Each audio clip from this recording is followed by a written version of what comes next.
The day Charlotte first moved in was not at all suitable. The girl suddenly found herself unexpectedly in the throne room in front of the Emperor.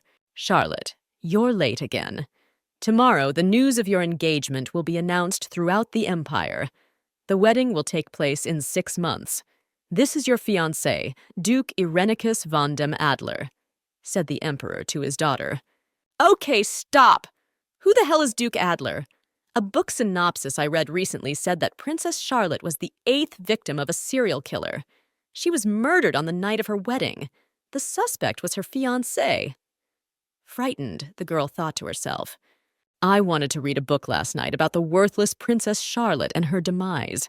In the story, a man and a woman investigated crimes and fell in love at the end. How did I happen to be the main character in this story?" "Greetings, Your Highness," said the Duke to Charlotte. The girl only looked at him fearfully. She had been able to read a few chapters of the novel the previous evening and already knew that the Duke would be the prime suspect in the princess's death. "Charlotte, where are your manners? Why are you silent? You're engaged. If you ask me again for an engagement to Duke Killian, I will tell you no at once, and you need not cry and scream as you did last time," warned the girl the Emperor. Who the hell is Duke Killian? Since the girl had only read a few chapters of the novel, she didn't know all the characters in the story. "If you don't listen to me this time too, I will revoke your status as a princess. Chamberlain, escort them to the guest room so they can have a closer look at each other," ordered the Emperor to his butler.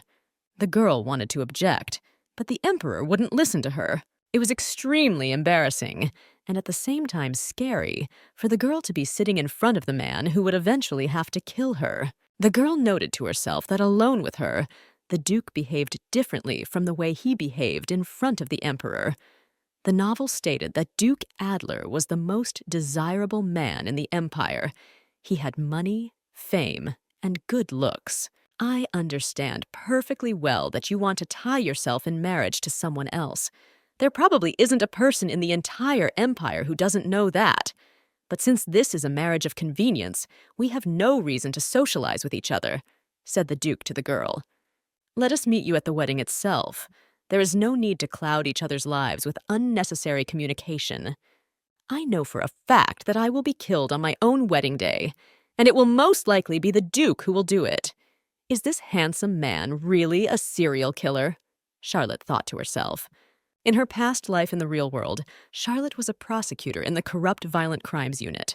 She was constantly investigating various murders. The girl decided to find the culprit while still married, so she could save her life. In order not to attract undue attention to her investigation, she decided to enter into a relationship with the Duke for cover. That way, she could be closer to the suspect. "Your lordship, I fell in love with you at first sight. Please stay with me for a while. Believe it or not, I want to marry for love, not convenience," Charlotte exclaimed. "And you want me to believe that? Princess, until today you begged to marry Duke Killian. Even the court dog knows of your attempts to convince His Highness to marry you to Duke Killian," the Duke said in surprise. "If I understand what's going on correctly, the princess was head over heels in love with some Duke Killian, but the Emperor is against their marriage. Most likely Duke Killian didn't reciprocate the girl," Charlotte guessed. "Your charms have made me forget about other men, and just so you know, I am an extremely amorous person. Now you are the one who has taken my heart," Charlotte exclaimed. The girl entered the princess's room and sat down in front of the mirror and scrutinized her face. She needed to get used to her new appearance. "Unfortunately, all I know is that Charlotte was considered a worthless princess. She was capricious and spoiled. Her fiancé was the Duke of Adler. On the night of the wedding, the girl dies, and her newly wedded husband comes under suspicion," thought to herself Charlotte. "Also, after reading a few chapters of the novel, I learned that Duke Adler is suspected of a series of murders. Unfortunately, there is no evidence to put him in prison. If I can't find proof of his crimes in 6 months, I will die."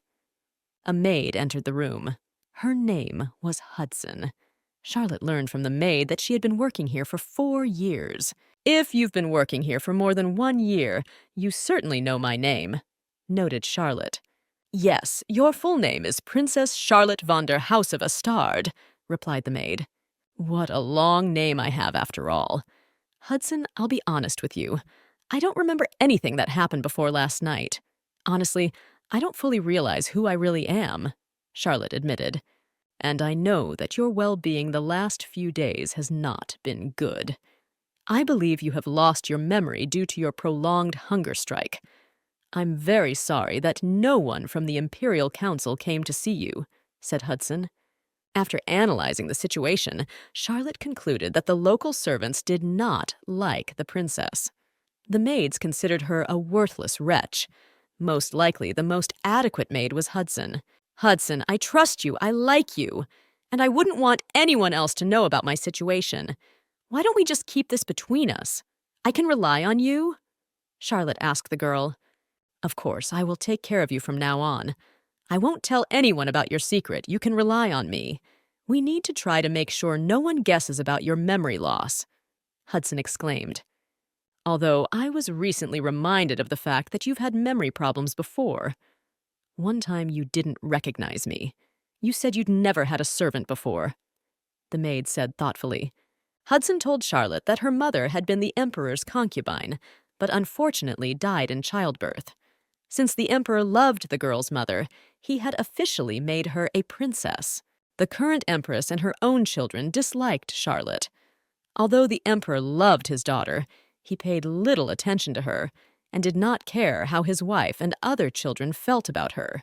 The nobles did not like Charlotte either, as she was an illegitimate princess. Roughly speaking, she was a princess on paper, but not in society. "But why did I decide to go on a hunger strike? Is it really all because of Duke Killian?" Charlotte asked her maid. Hudson revealed that Killian was the Duke of the Northern Duchy. He was Charlotte's unrequited love. The Duke openly despised the naughty princess, but she still followed him around. And even though Charlotte behaved rather ugly, Duke Adler still agreed to marry her. He probably found some advantage for himself. Charlotte asked the maid to bring her last week's newspapers. The headlines were rife with details of the serial killer investigation. There had been 4 victims so far. Charlotte remembered that the original story had 8 victims. The princess was the 9th. "Hudson, I need an assistant, and I even know who would be perfect," Charlotte exclaimed. "Princess, why did you decide to find an assistant among the prisoners?" asked Hudson. The girl answered her that prisoners usually understood the motives of villains. "Meet my brother Stamford. He works as a guard at one of the prisons. I alerted him to the fact that you were looking for an associate among the prisoners." Hudson introduced a dark-haired boy to the princess.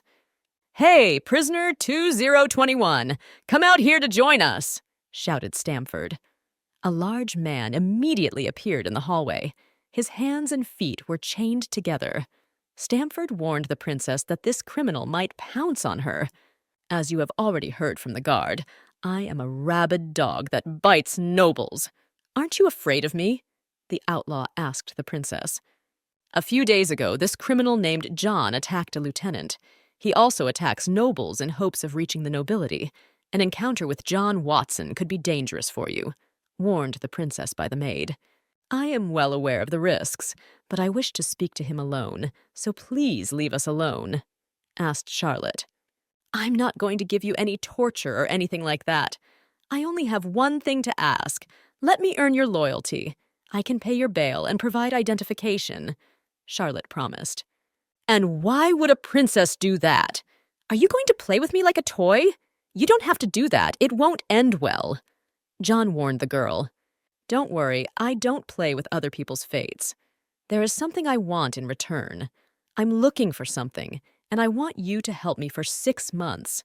I know you have helped the imperial family often before," Charlotte replied.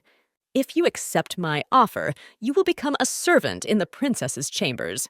In addition to your bail, you will receive weekly payments. Plus, all of your mother's medical bills will be paid.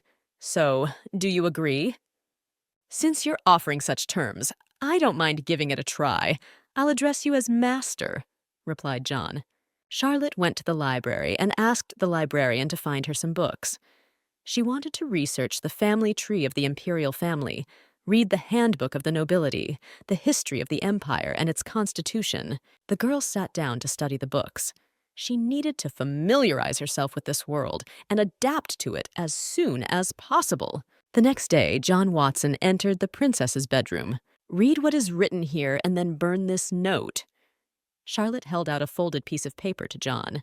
"You want me to gather information on serial killers?" John clarified. Charlotte asked him to gather notes on all the cases.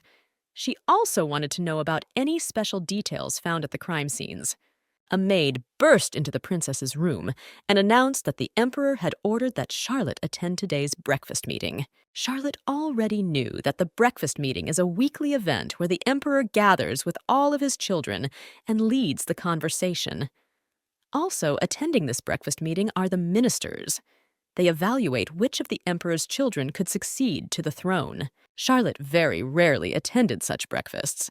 She was the last person who could succeed to the throne. Therefore, it was surprising that the emperor had called her to this breakfast. "His Majesty will increase your sponsorship if you make a good impression. At the moment, you really need the money since you have hired Mr. Watson. You can't miss this breakfast," Hudson exclaimed. When Charlotte entered the dining hall, the ministers and her relatives were already seated there. "You're late again, Charlotte," grumbled the emperor. "I apologize. I was late in learning of the invitation," said Charlotte and took a seat in the vacant chair. "You mean the maids forgot to read you the invitation?" Prince Frederick, the emperor's firstborn son, clarified to his sister. "To be honest, I have never once seen our Charlotte read anything. I doubt she can read at all." Charlotte's older sister Camille exclaimed. In the novel, Frederick and Camilla hated their sister Charlotte. "Frederick, Camille, stop it! I have invited your sister to this breakfast today because Duke Adler is also present. Their engagement is an extremely favorable event for the empire," exclaimed the emperor. Charlotte's hunger strike was worth it.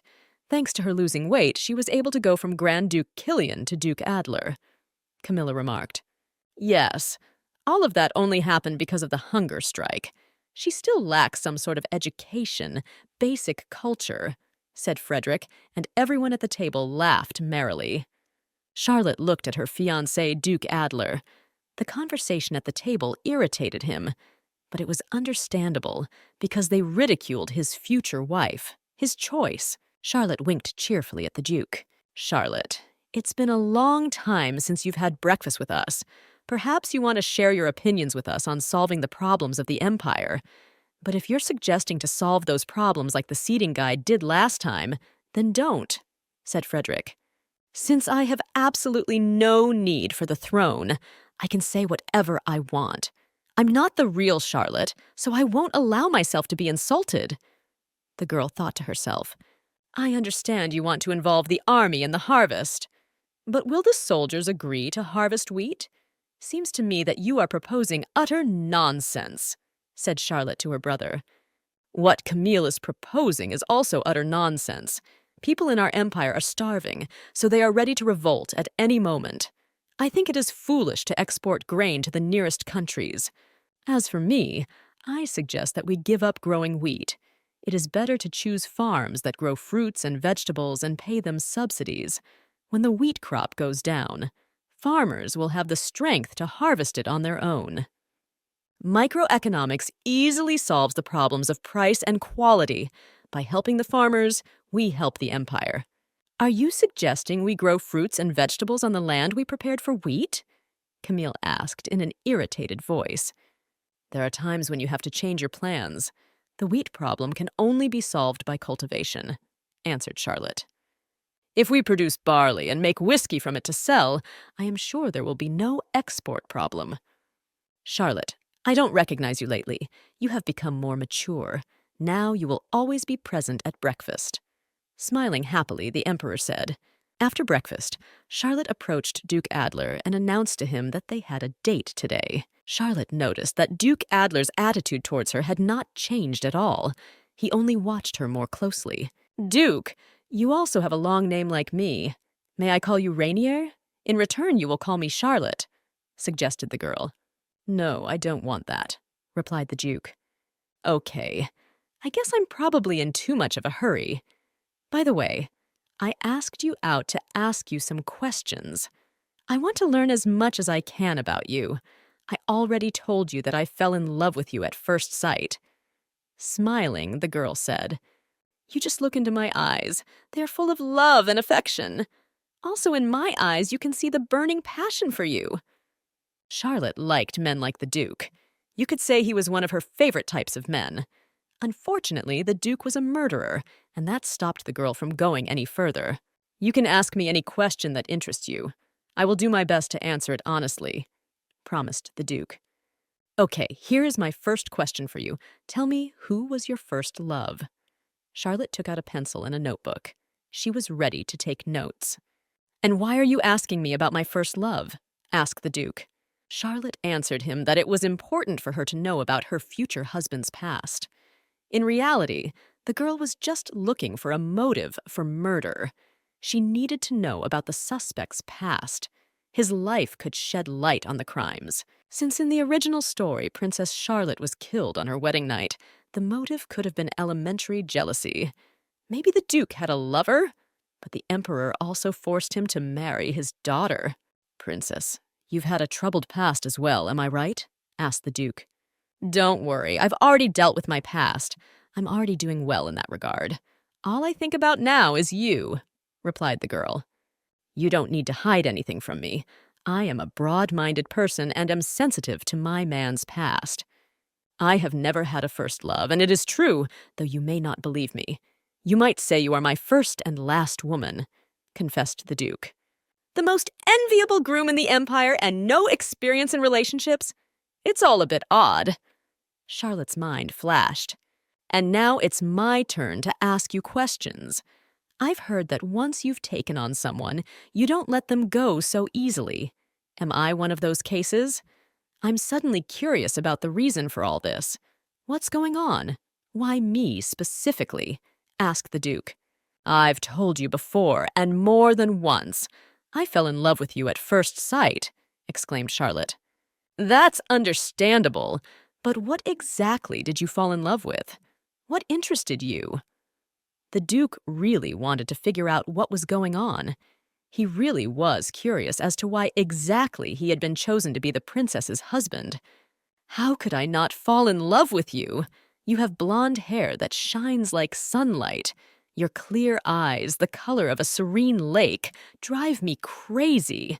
You have a beautiful body and a pleasant voice. You have many virtues, Charlotte exclaimed. The girl realized that all her words sounded too luscious, but she could think of nothing else. Any rash phrase of hers could arouse the Duke's suspicion. He was not stupid, so it was necessary to proceed with extreme caution with him. I see. Shifting his eyebrows on the bridge of his nose, the Duke said. He didn't believe a single word the princess said. The whole thing looked extremely suspicious. In the evening, John handed an envelope to Charlotte. It contained all the data he had collected, the protocols of the Imperial Bureau of Investigation. How did you manage to get these? Charlotte asked in surprise. John decided to keep his investigation secret. John was able to get information on all the victims. The first victim was found 16 weeks ago. It was a woman, the governess of the Earl of Mostyn's family. She was discovered in the afternoon. The woman had been strangled. 15 weeks ago, the body of a man was found. He was the head chef of an upscale restaurant. He was found dead of asphyxiation. The body was in the restaurant where he had worked before. 10 weeks ago, the victim was again a woman. She was the owner of a bakery that was frequented mostly by commoners. She was also strangled. The event took place on a weekend. 8 weeks ago, the victim was a man, the Prime Minister's secretary. He was found dead of suffocation in the morning in his own home. Since all of the victims were strangled, I dare say the perpetrator is a sturdy trained male, over 180 centimeters tall. John shared his thoughts. Charlotte remembered that the Duke's height was 1 meter 85 centimeters. But what is the motive? If the Duke is a criminal, why is he killing? It's a pity we can't examine the crime scene or the bodies of the victims.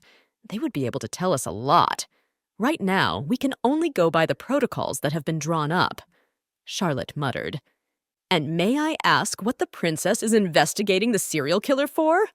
John asked. Charlotte didn't bother to tell him anything. She wanted to keep it a secret. Well, then I'll just run your errands. To be honest, the reason isn't that important to me. Is there anything else I can do for you? John asked. Charlotte asked him, wanting him to find out as much as he could about Duke Adler. But isn't Duke Adler your fiancé? Or do you want to know about his relationships with women? John clarified. I want to know absolutely everything about him. Get me any information you can. Charlotte asked. She didn't want to tell John anything for the reason that she was afraid the villain might use the information against her. Charlotte sent Duke Adler daily letters requesting a meeting. The Duke read the princess's letters, but was in no hurry to answer them.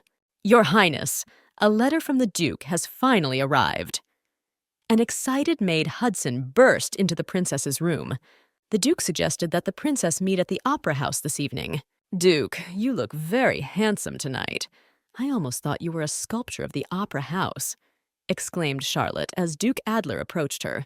He replied nothing to the compliment. Charlotte thought to herself that with such a suspect, the investigation would be a long one. I heard that tickets for this performance are hard to get, but I still managed to. This is the best performance in the entire empire, said the Duke to avoid sitting in complete silence. It's dark in here. I absolutely cannot see the expression on his face. Sometimes I think that by his actions he is asking me not to bother him unnecessarily. Charlotte thought to herself, to be honest, I'm not interested in this performance at all, even though it's expensive. I would enjoy just talking to you, and I would have been happy to see your face. I really regret that I don't have that opportunity right now, Charlotte admitted. I can't see you daily. I'm very busy these days. The most frequent we can meet is twice a week, said the Duke to the girl. Of course I want to see you daily, but I will agree to see you twice a week, Charlotte exclaimed excitedly. The Duke gently nudged the sleeping girl with his shoulder. Feeling the nudge, Charlotte opened her eyes. The performance is over. We are left here alone, whispered the Duke. Is it over already? Shame on me for falling asleep. It was all from lack of sleep. Charlotte muttered embarrassedly. The girl was embarrassed because the Duke would think that she was extremely ill-mannered since she could afford such a thing. Have you not been getting enough sleep lately because of me? Asked the Duke. You're right. I think about you all the time. That's why I can't sleep, answered Charlotte. It was true.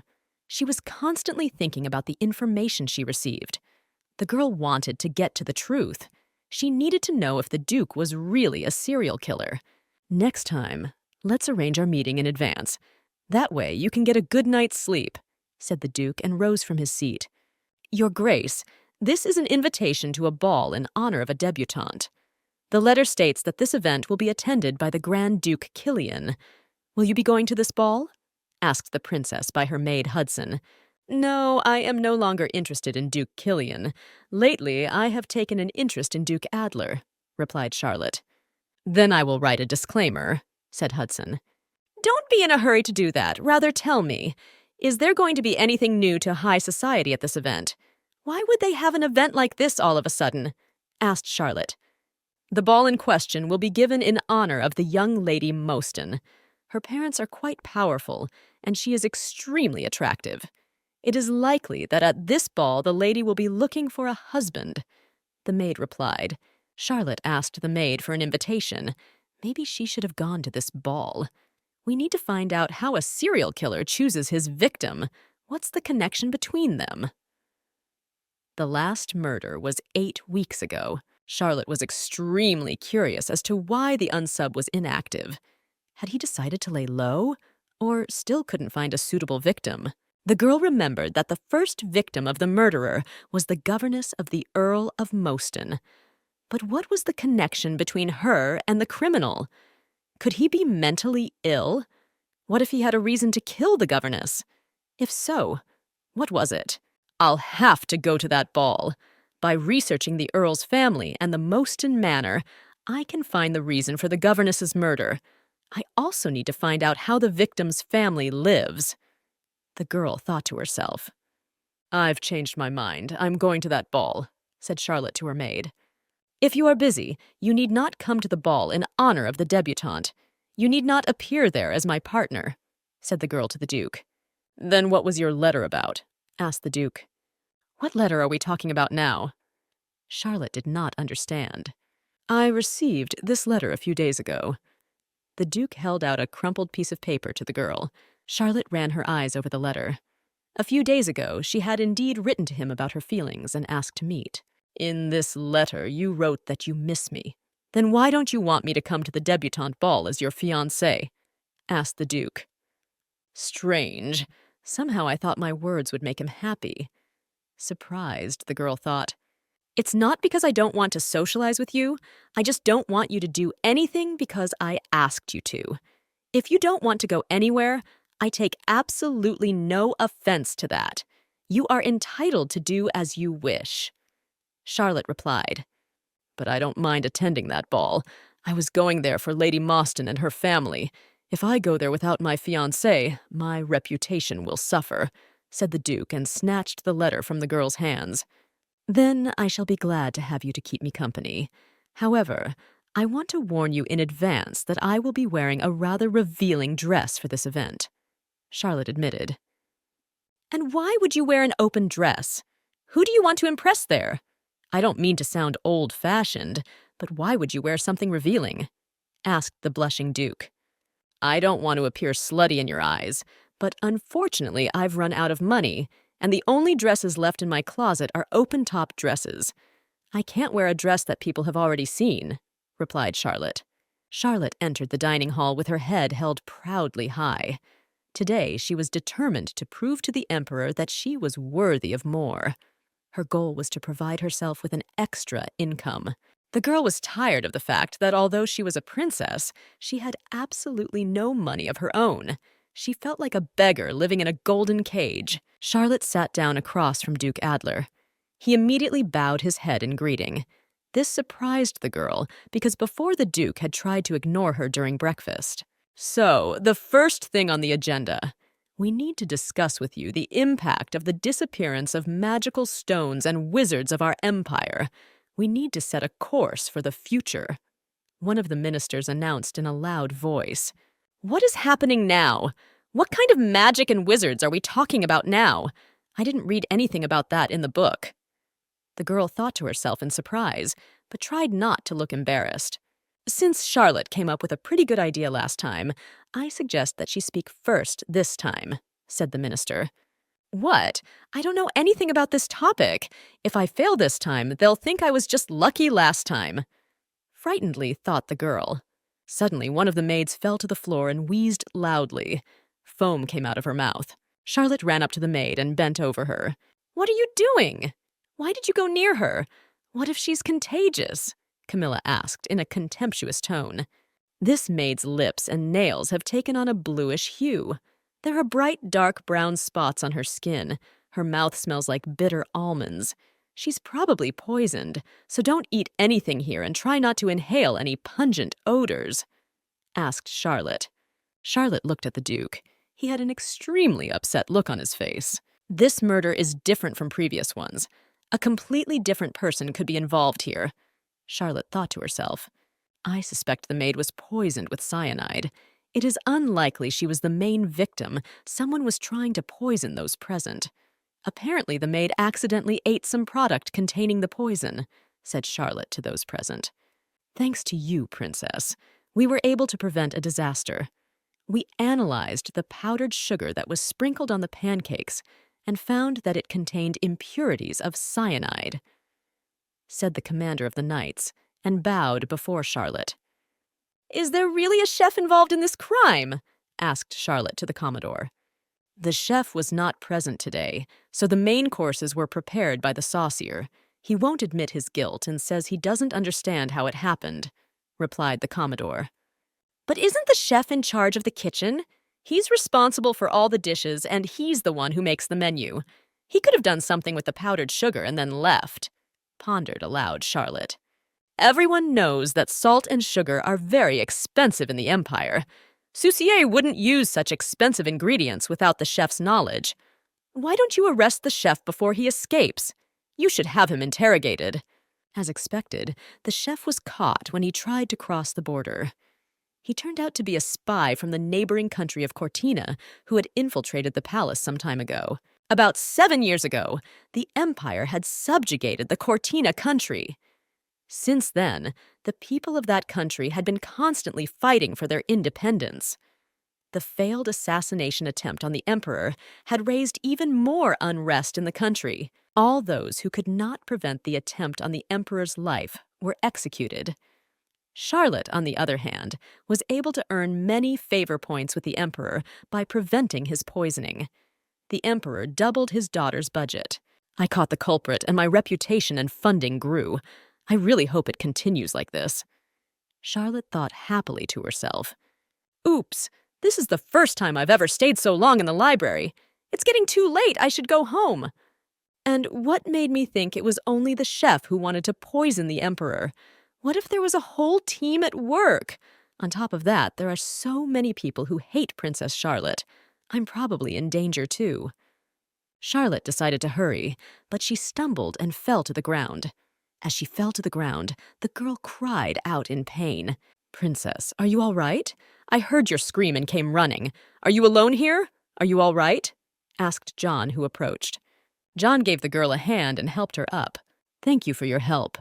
And while you're here, tell me what you've learned so far. Charlotte asked John as they entered her room. I have learned quite a bit of information, and it will make you happy, said John.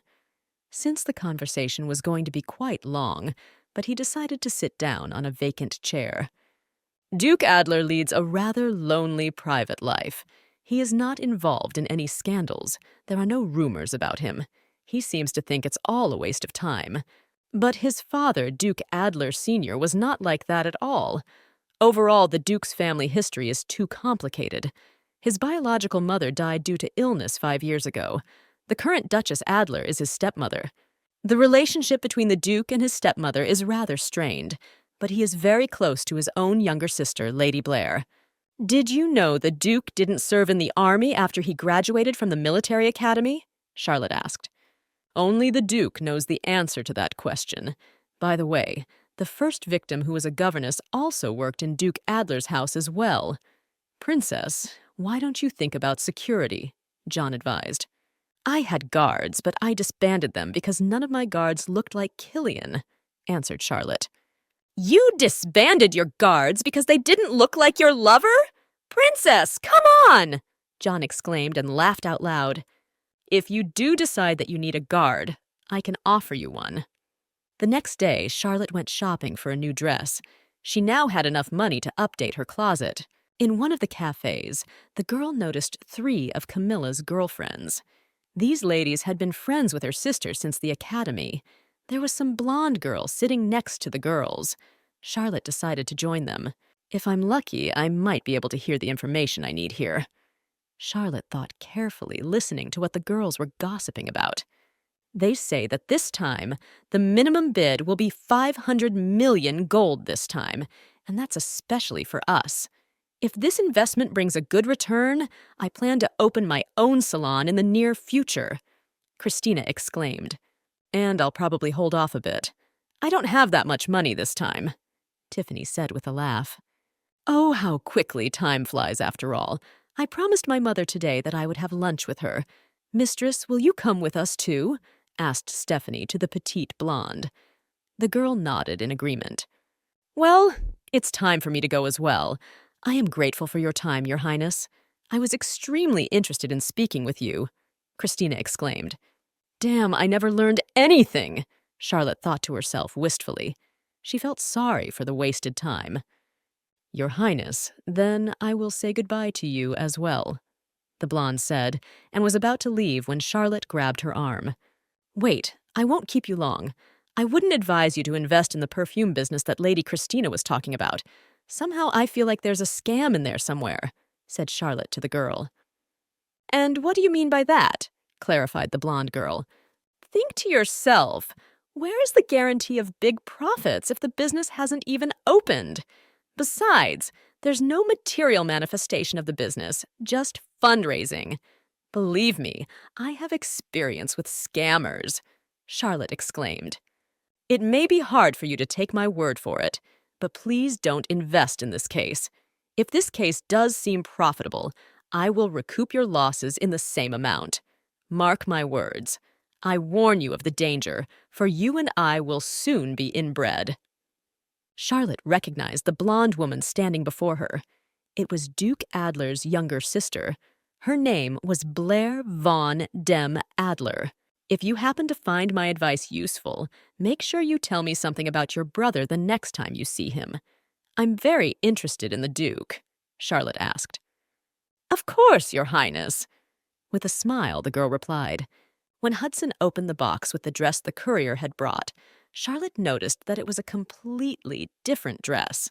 It looked much more expensive than the one Charlotte had bought. In the box with the dress was a letter. Duke Adler wrote that he would pick Charlotte up from her palace at 6 o'clock this evening. He even sent you a dress. What a good man he is. How lucky you are to have a fiancé, Your Highness, Hudson exclaimed. Take my carriage and go to the Earl of Mostyn's house. Expect me somewhere near the estate. I want you close by in case something happens, whispered Charlotte asked John as they approached the Duke's carriage. Princess, does nothing occur to you when you look at my tailcoat? Duke Adler asked the girl on the way to the Earl of Mostyn's estate. Of course it comes. I cannot help but note how elegant and sophisticated a tailcoat you have chosen today. I'm sure no one will be able to outshine you today. With a cheerful smile, the girl said, It turns out you're going to fall in love with me again, am I right? Asked the Duke. Of course, your charm is simply endless, replied Charlotte. She didn't understand why the Duke had started this conversation. Charlotte felt extremely uncomfortable. It was her first time attending a ball. The girl really hoped that the Duke would be able to support her in case of anything. Duke Adler, I never thought I would meet you at a debutante ball. Oh, wow, my respects, Princess Charlotte, the Marquis of Breguet exclaimed. He patted his pal Duke Adler on the shoulder. I thought I had gone mad and was having visions. You know, you're hard to catch at events like this. And you, Princess, I didn't expect to see you in such modest attire. You usually dress differently. I have decided to expand my dressing preferences, and I am grateful for your attentiveness to me, Marquis, Charlotte replied. Had I only known you were of such a gentle nature, I would have claimed your hand myself. I would have offered my candidacy when His Majesty himself was looking for a suitor for you, exclaimed the Marquis. What a pity you were too late, Charlotte said with a smirk. From her conversation with the Marquis, the girl realized that no one wanted to be the princess's fiancé before. Let me take Duke Adler away from you for a while. He appears so rarely in high society that everyone will soon jump out of their tails and gowns from curiosity. I hope for your understanding, said the Marquis of Breguet to the princess. Of course I understand, replied Charlotte and smiled sweetly. I am sure that the people here present do not put me at odds with anything. Of course, Duke Adler stands out among them. Perhaps the real Charlotte dressed provocatively to draw attention to herself. Thought Charlotte, looking at the people present at the ball. Wow, I've only been in her body for a few weeks, but I've already developed a liking for her. And if you think about it, it's good that no one notices me. Being invisible, I'll be able to examine everything here. While walking around the Earl's estate, Charlotte happened to run into Duke James von dem Killian. Grand Duke Killian was not afraid of the imperial family, so he never neglected to openly mock Charlotte, who was attached to him. Following Duke Killian, the princess began to be mocked by the rest of the aristocrats as well. Seeing Charlotte, Duke Killian turned around and walked back. Duke Killian, don't you think this kind of behavior towards the princess of this empire is unacceptable? And don't you know that turning your back on members of the royal family is considered an insult to the crown? Charlotte asked. What other intrigue have you decided to set up? Now you intend to threaten me? Duke Killian exclaimed in an irritated voice. I decided to warn you in advance so that you don't accidentally forget your manners. After all, next time, I might indeed accuse you of insulting the crown.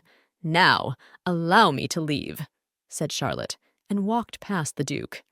"Having said all that you will leave here so easily?" asked Duke Killian. "Is there anything left unspoken?" clarified Charlotte. "As you already know, I am engaged to Duke Adler, so please disabuse yourself of the notion that I might still have any feelings for you. It is all long past." Charlotte entered the dead governess's room. The girl had been 28 years old at the time of her death. She was a graduate of the Imperial Institute of Pharmacology. The girl had died in the outermost room on the second floor of the Earl of Mauston's residence. Suddenly, Charlotte felt weakness in her legs. The girl's throat began to chill. Most likely, she was having an allergic reaction to the unknown substance in the room. "And who are you?" asked the maid who entered the room. "Hell, I can't have anyone knowing that I, the princess, am on the case of the dead governess. But somehow I feel like this maid is completely unaware of who I really am. I need to get out of here without arousing suspicion." Charlotte thought to herself, "So you don't know who I am? Is this what kind of maids are recruited for the Earl of Mauston's residence? Answer me. Are you in charge of this room? How do you clean it if as soon as I walked in here, I got hives all over me?" Charlotte was indignant. "Mistress, forgive me for such an unpleasant misunderstanding," exclaimed the maid, bowing low to Charlotte. "And your hives are most likely not from the dust, but from the peaches. The man who lived here often experimented with peaches. It is said that peach fluff was found in every crevice of the furniture. The maids who cleaned the place complained of hives." "Well, if you say so, I forgive you for your behavior," Charlotte exclaimed and left the governess's room. Walking back down the hallway to the banquet hall, Charlotte heard excited female voices. The girl stopped to overhear the conversation. "We've lost an enormous amount of money. Who would have thought that Mr. Ian could run off with the money so shamelessly? Lady Blair, you are an utterly dishonorable girl. We can't just let this go when you've been so treacherous to us." Charlotte wanted to walk past, but hearing the name of Duke Adler's sister, everything had already decided to intervene. Entering the room, Charlotte saw Blair and Camilla's 3 best girlfriends. "And what are you two doing here?" Charlotte asked in an angry tone. "Princess, this is absolutely none of your business," Christina exclaimed. "And why is it none of my business? Lady Blair will soon be part of my family," said Charlotte, crossing her arms over her chest. "Look what an assistant our Blair has acquired," Stephanie said with a snicker. "Unlike you fools, Lady Blair wasn't the victim of a fraud and didn't lose any money," Charlotte said defiantly. "Wait, you called us silly? Princess, don't you think you're crossing the line?" Stephanie asked in an annoyed voice. "Crossing the line? What else do you call the 3 of you taking out your anger on this girl? Isn't that a stupid thing to do?" Charlotte asked. "It's not taking out your anger. The fact is that the young lady has committed a misdemeanor. She promised she would invest with us, but in the end, she's the only one who didn't." Christina was indignant. "But I didn't promise you anything. I said I'd think about your offer," screamed Blair. She was outraged that she was being accused of something she hadn't done. "We had no idea Lady Blair was so fickle. Ah, perhaps she learned that from someone who changes men like gloves," Christina exclaimed. "And you're sure you can answer for your words? Do you want to be accused of insulting the crown?" Charlotte asked icily. "What insult to the crown are we talking about now? I didn't name any names. Why would you be offended by that? It's not like I said anything that would offend your sensibilities." Christina replied. "Do you think punishment for insulting the royal family can only be obtained through legal means?" Charlotte asked with a smirk. Charlotte walked over to the table and picked up the bottle of red wine standing on it. "Didn't you know that fists work faster than the law?" Charlotte asked, and began to slowly approach the girls. "The princess has lost her mind," shouted the girls and jumped out of the room. "Don't get any ideas. I didn't mean to hit them. I just wanted to scare them," said Charlotte to Lady Blair. "Thank you for your help. You were right. That case turned out to be a hoax. It had recently come to light that Mr. Ian was a major debtor, so he decided to make some money this way." Lowering her eyes to the floor, Blair said. Suddenly, the wine bottle slipped out of Charlotte's hands and fell to the floor with a clatter. A panting Duke Adler ran into the room. "What is going on here? Princess, what have you already messed up here? What did you want to do to my sister?" In an agitated voice, the Duke asked.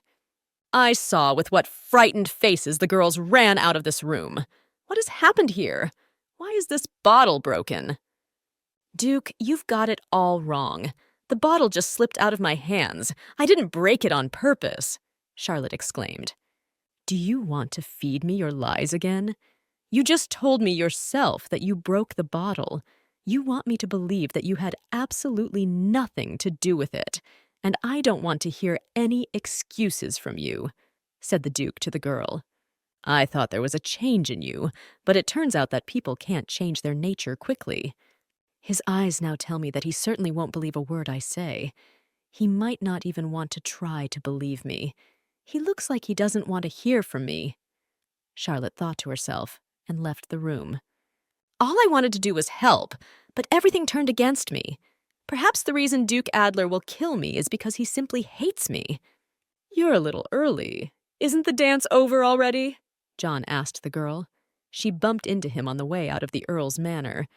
"I haven't danced today," Charlotte admitted. "And why didn't you dance? Don't you like dancing?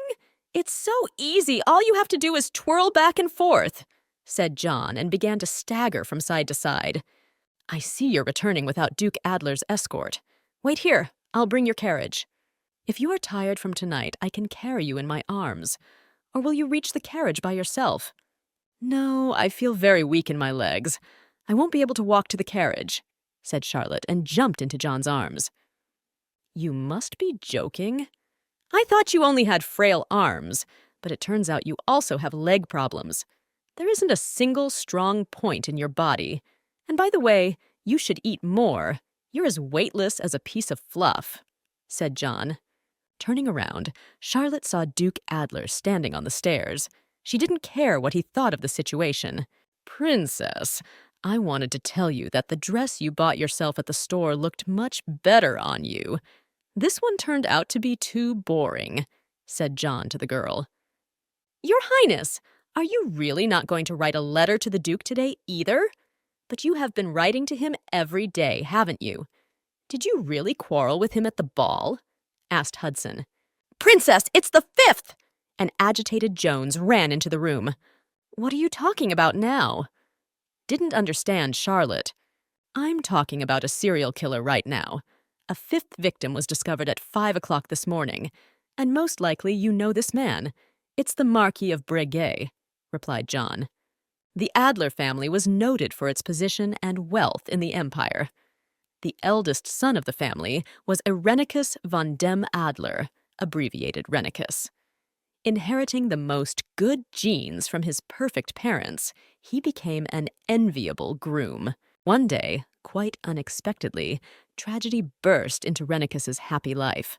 His mother became very ill and soon passed away. His father did not pine for his spouse for a long time.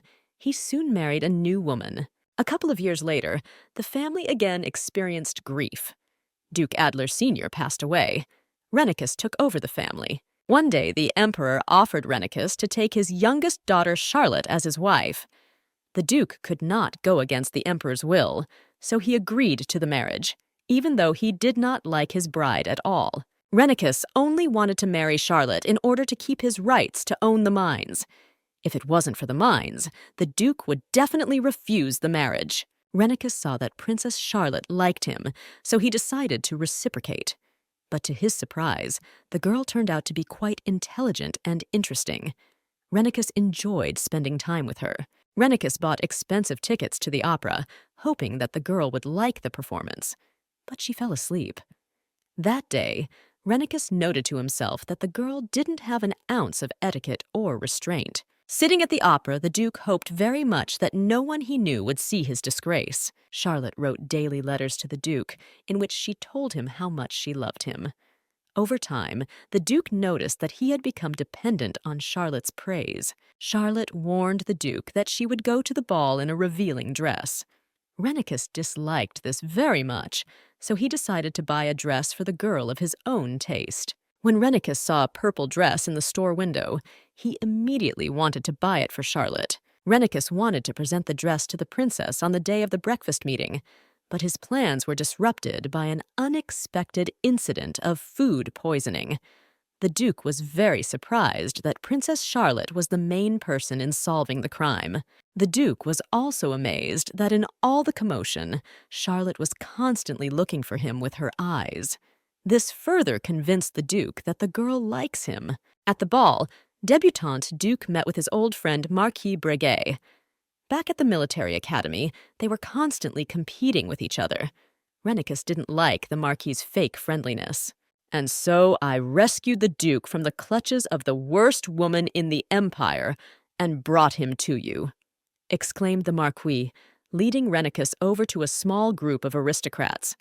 "You have to be so brazen to buy a dress that was meant for another girl," Countess Bronte exclaimed. "When I found out that my dress had been bought by Princess Charlotte, I was so hurt that I could not sleep for a long time. I had, after all, spent so long looking for a dress to match my eyes," exclaimed the daughter of Viscount Whittaker. "And there was nothing I could do about it. Since the princess demands that the dress be given to her, one has to give in. I say this only between us, but she's very unscrupulous." "And from whom did you hear that story about the dress?" asked Rennicus of the Viscount's daughter. "I saw it myself in the store, and if you had been there, you would have been very surprised at it. You should have heard the horrible words she said to me that day," said the Viscount's daughter. "My lady, are you sure your words are true?" clarified the Duke. "Of course I am sure that the princess took that dress from me. Why should I lie to you?" exclaimed the Viscount's daughter. "The fact is that this dress was bought by me. I myself personally came to the store and shamelessly bought this dress. And if my memory serves me correctly, Lady Whittaker was not in the store at that moment." The Duke admitted. "And I didn't claim that I was in the store at that exact moment. You probably misunderstood me.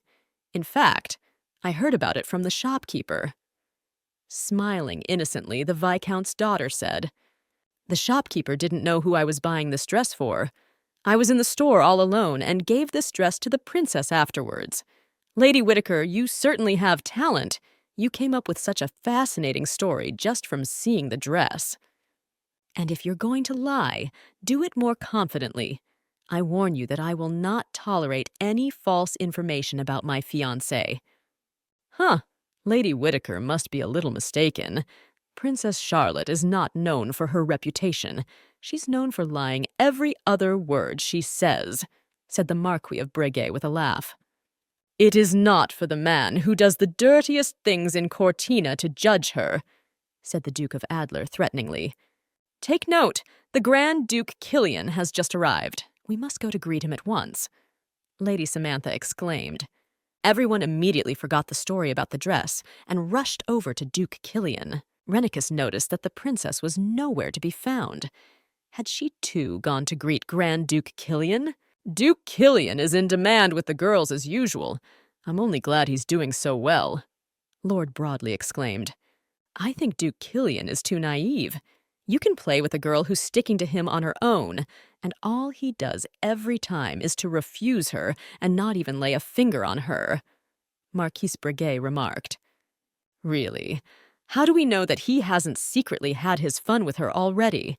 Maybe he just doesn't want to advertise it." Hearing the Marquis's words, the Duke clenched his glass so tightly in his hand that it shattered into tiny shards. "Don't you think you're crossing the line?" the Duke asked icily. "Marquis, you will have to answer for your words," said the Duke and threw his handkerchief under the Marquise's feet. "How disgusting this whole thing is! I certainly wouldn't have come here if it weren't for the princess," irritatedly thought Rennicus walking down the corridor. He was determined to find Charlotte after all. Turning the corner, Rennicus saw the princess. She was talking to Duke Killian. Rennicus went to the balcony to think about what he had seen. What if the girl's words about her love for him were a deception? What if she still loved Duke Killian? Maybe she came here just for him. What if the Marquise was right and every other word she said was a lie? Suddenly, the Duke heard a woman scream. Jumping out into the corridor, Duke saw the frightened girls. They ran out of one of the rooms with a scream. Then the sound of breaking glass was heard. When Rennicus burst into the room, he saw the princess standing next to his sister. There was a broken bottle of wine lying on the floor. "Brother, have you lost your mind? Why did you say all that? Why did you do that to her?" Blair exclaimed as Charlotte left the room. "The princess helped me when I was being bullied, and she did drop the bottle by accident. How can you act like that without even listening to her? I wanted to explain everything to you, but you wouldn't even let me get a word in edgewise. Why did you pour all your negativity on her? How am I supposed to look into the princess's eyes after that?" said Blair and sobbed bitterly. The Duke hurried to catch up with Charlotte. He really wanted to apologize to her. When Rennicus went outside, he saw Charlotte in some man's arms. Noticing the Duke, the girl immediately turned away. There had been no letters from Charlotte for several days in a row, though they had come every day before. Rennicus guessed that the princess had taken offense at him and didn't want to see him anymore. "Mr. Duke, a letter has arrived from Princess Charlotte. She is now under investigation," said the agitated butler. A few hours before these events, John had been telling Princess Charlotte the specifics of the latest crime. The perpetrator did not reappear until 10 weeks later. The estimated time of the crime is early this morning. Same place as the previous 4 times the victim died of asphyxiation. It's most likely the same serial killer. Marquis Breguet was not badly built because he had military training, so the perpetrator must have the same strength as the Marquis, if not more. By the way, the body was found in Nowood Alley. That's not a place where aristocrats should go. Since I was born in those parts, I know that Nowood Alley is a slum teeming with homeless and criminals, which is the shadow side of a perfect empire. "Do you think it would be suspicious if a princess wanted to see a dead body?" Charlotte asked John. "Naturally, it would arouse suspicion. Even I don't really understand why you would suddenly want to investigate this case," John said, surprised. Charlotte reminded him that they had once agreed that he wouldn't ask unnecessary questions. "Anyway, I definitely need to check out the body. The investigators have their own jail cells, don't they?" Charlotte asked. The girl had an idea. Charlotte put on a wig and changed into the Hudson dress she had sneakily stolen. "You need to watch me from afar. As soon as you see the investigators catch me, you'll need to follow us," explained Charlotte to John. Charlotte uncorked a bottle of wine and poured the contents into herself. A short while later, the drunken girl loitering in the alley was noticed by the investigators passing by. "There is an easy way out of this arrest if a small bail is granted. This is the most minor offense that one can get locked up for, so this news won't reach the Emperor." Charlotte thought to herself, "Is it okay to take a person away like this? I don't want to sit here. I want to go home." In a drunken voice, Charlotte shouted, "What a bastard! You'll get in trouble if you keep hanging around in neighborhoods like this and drinking until you pass out. Don't you know there was a murder there this morning?"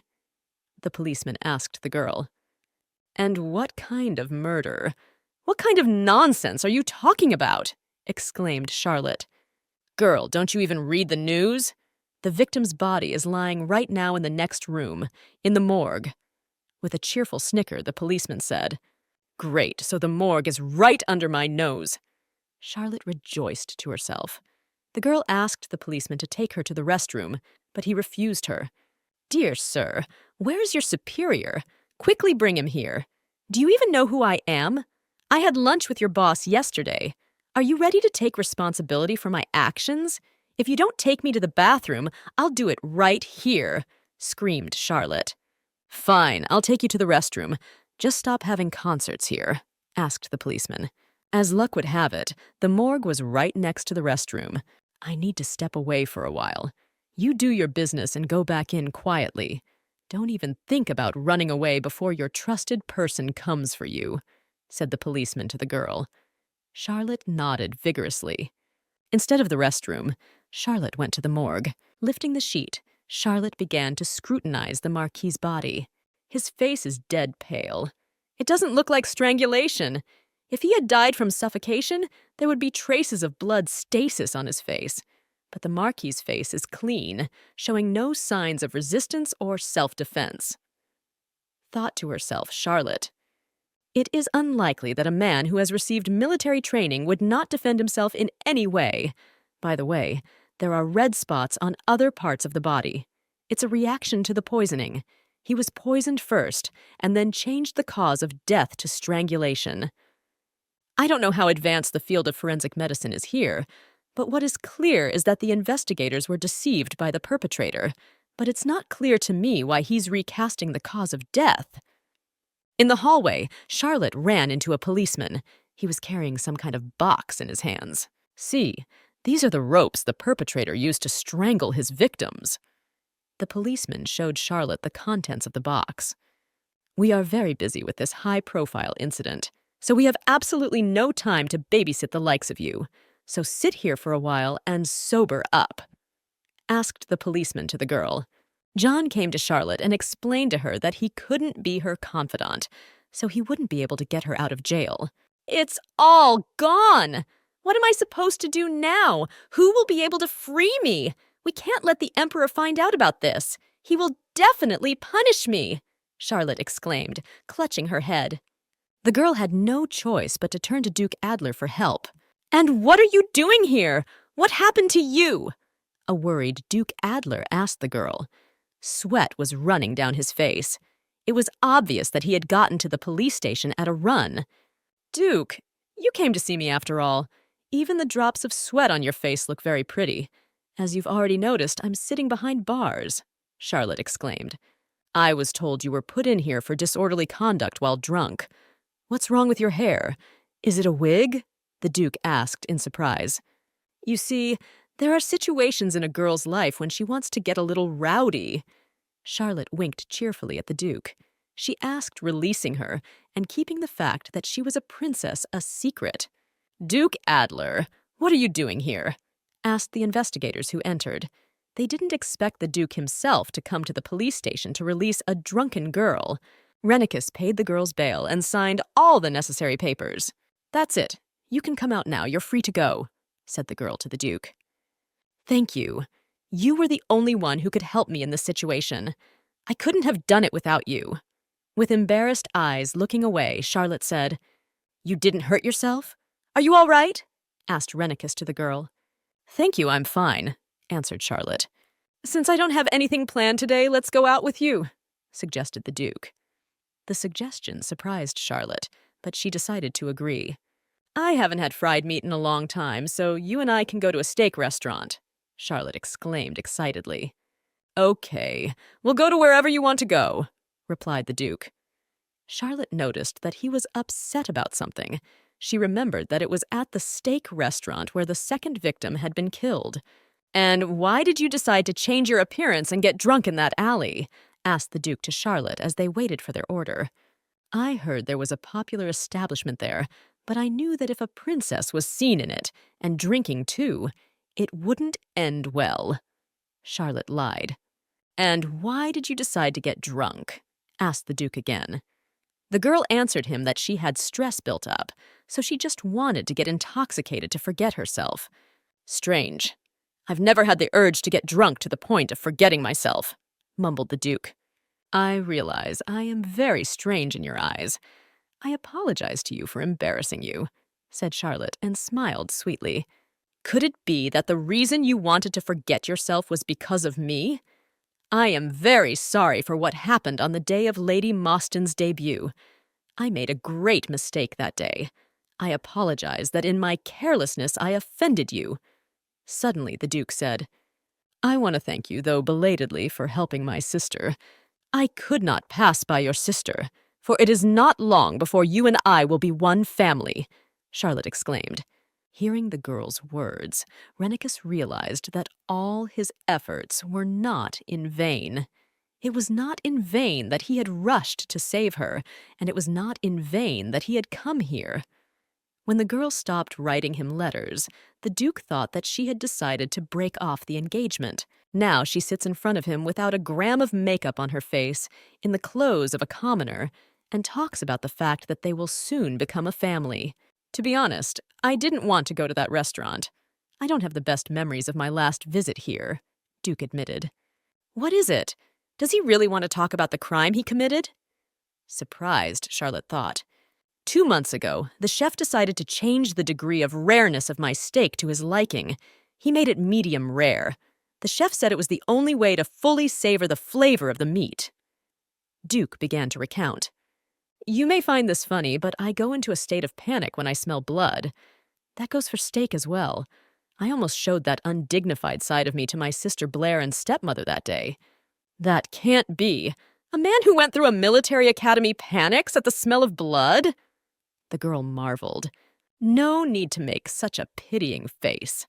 When my mom was dying, she often vomited blood, so this smell reminds me of the despair I felt back then.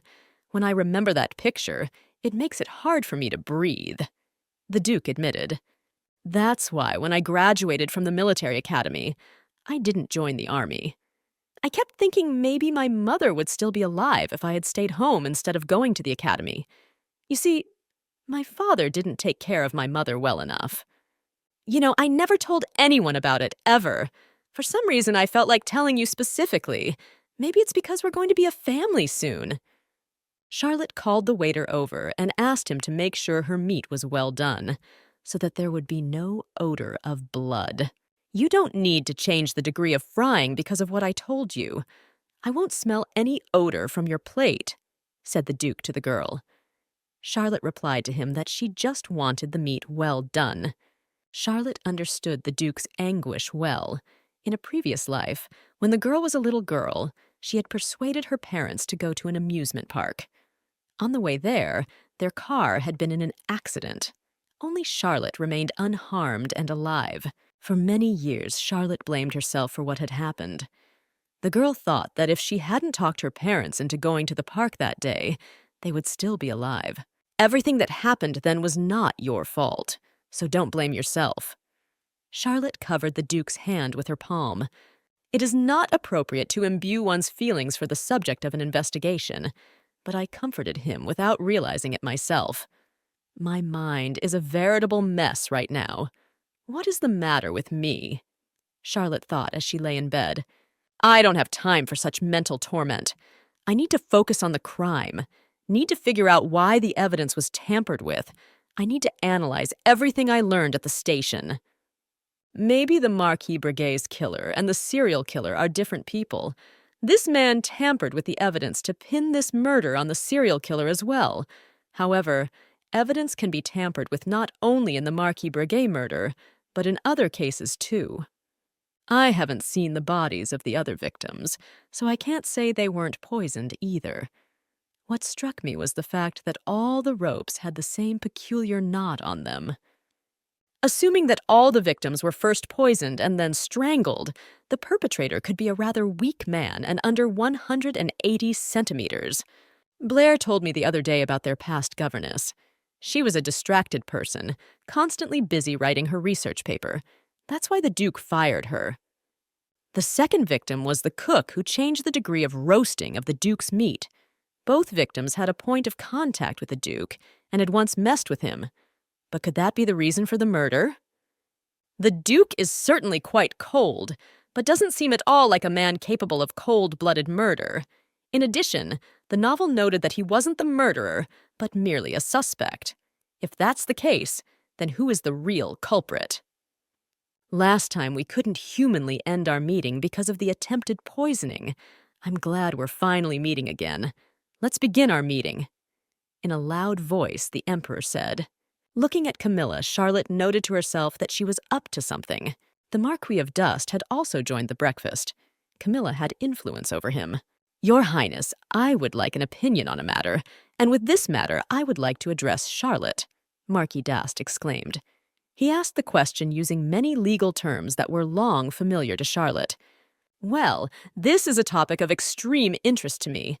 Where shall we begin? Charlotte exclaimed excitedly. It had been a long time since she had talked to anyone about legal topics. She really missed her time as a prosecutor. "I don't think I have anything else to add. That was a very good answer," said Marquis sometime later. "It is more than satisfactory. Charlotte has not left the library as of late and is constantly studying. Her studies are yielding results," joyfully exclaimed the Emperor. "You overestimate me, Your Majesty," Charlotte replied with a smile. She was pleased that Camilla had not succeeded in making her look bad in front of the Emperor. A butler approached the Emperor and handed him a list of planned official court events. Isn't it already time for the Imperial League meeting?" the Emperor said in surprise as he ran his eyes over the list of events.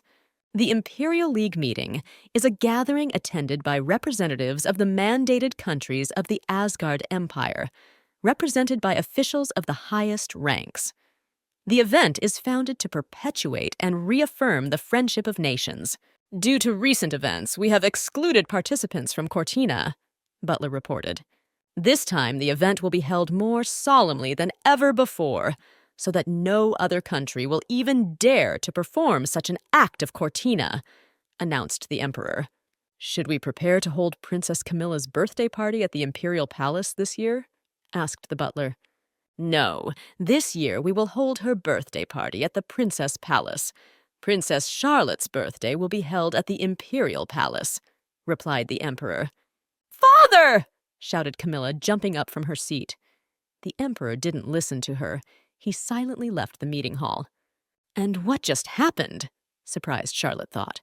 Charlotte knew that the birthdays of princes and princesses were usually held in their own palaces, but it was customary for the birthday of one of the Emperor's chosen children to be held in the Imperial Palace.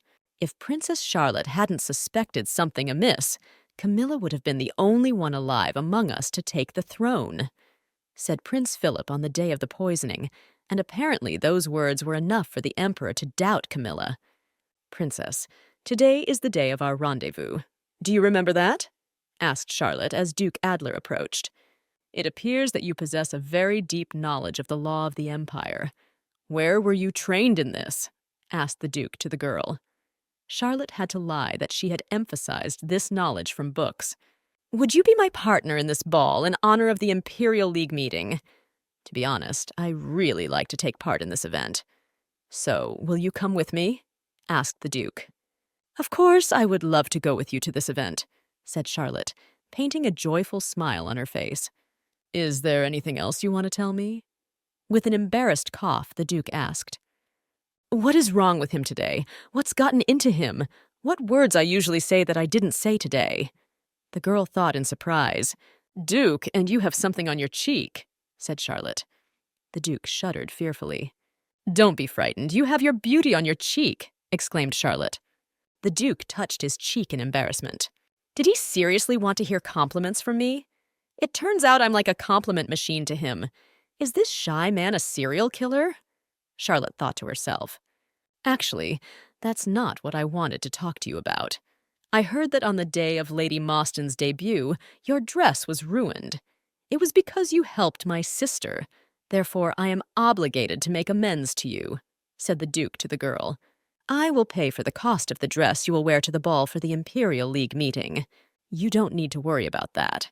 I've been given a bigger budget, so I'll be able to buy myself a new dress. Besides, there's still the dress I bought for Lady Mostyn's debut. Charlotte waved her arms protestingly.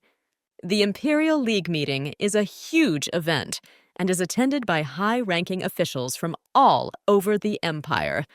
If you are going to be my partner at this ball, you are required to wear your finest dress, noted the Duke. Are you saying that the dress I bought for Lady Mostyn's debut is of no particular quality and cannot be the finest? Asked Charlotte. No, that's not what I meant. I just thought it would be nice if we bought your dress from the best boutique in the Empire. I made a huge blunder at the last ball, so I want to make it up to you. The Duke exclaimed fearfully. If you schedule a visit to the boutique, I will go along with you. However, I will be paying for my dresses, said Charlotte. She understood that the Duke held a high public office, so he wanted a partner without a single flaw by his side. Charlotte also realized that the Duke wanted to go shopping with her to find her clothes that would match his status. He was afraid she would buy a dress that was too revealing or too brightly colored. It turns out that the last place the Marquis of Breguet was seen in before his death was the ball in honor of Lady Mostyn's debut, said John. Yes, I ran into him that day too. Can't say it was a pleasant encounter, narrated Charlotte. It is rumored that a scandal broke out between Duke Adler and the Marquis.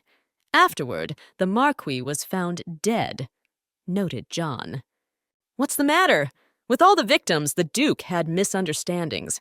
Why do the people he clashes with die? Thought to herself Charlotte. John, did you find out why the nobleman ended up in Nowood Alley? Charlotte asked. There are rumors around the capital that he went there to meet with some of the human traffickers who are based in that alley. It turns out that the Marquis's hands were not clean, narrated John. In his day, the Marquis of Breguet blew a fortune and became the commander of Cortina after joining the Imperial Army. He was a real villain to the people of Cortina due to his horrible treatment of them. Recently, rumors have been circulating that the Empire has started selling captured Cortina children who were orphaned after the war.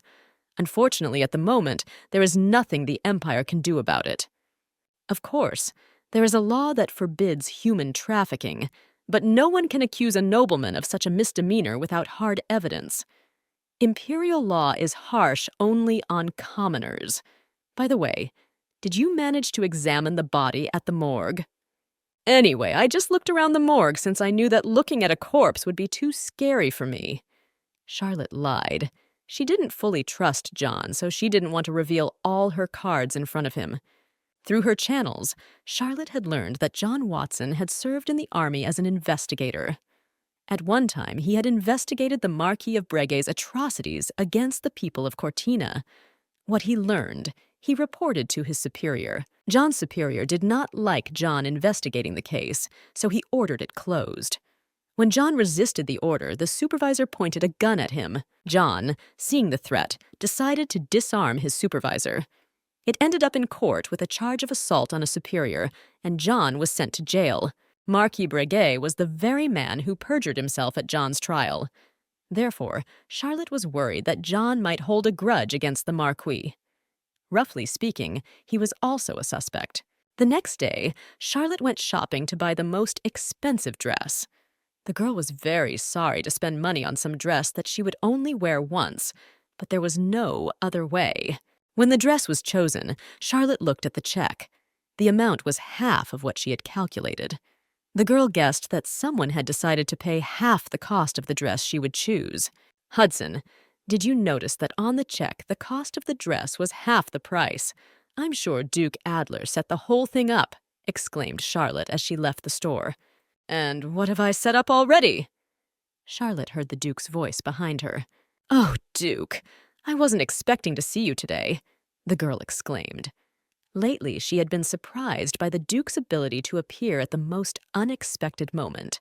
Sometimes it seemed to her that the Duke was stalking her. And what if he really was? Then what did he want from her?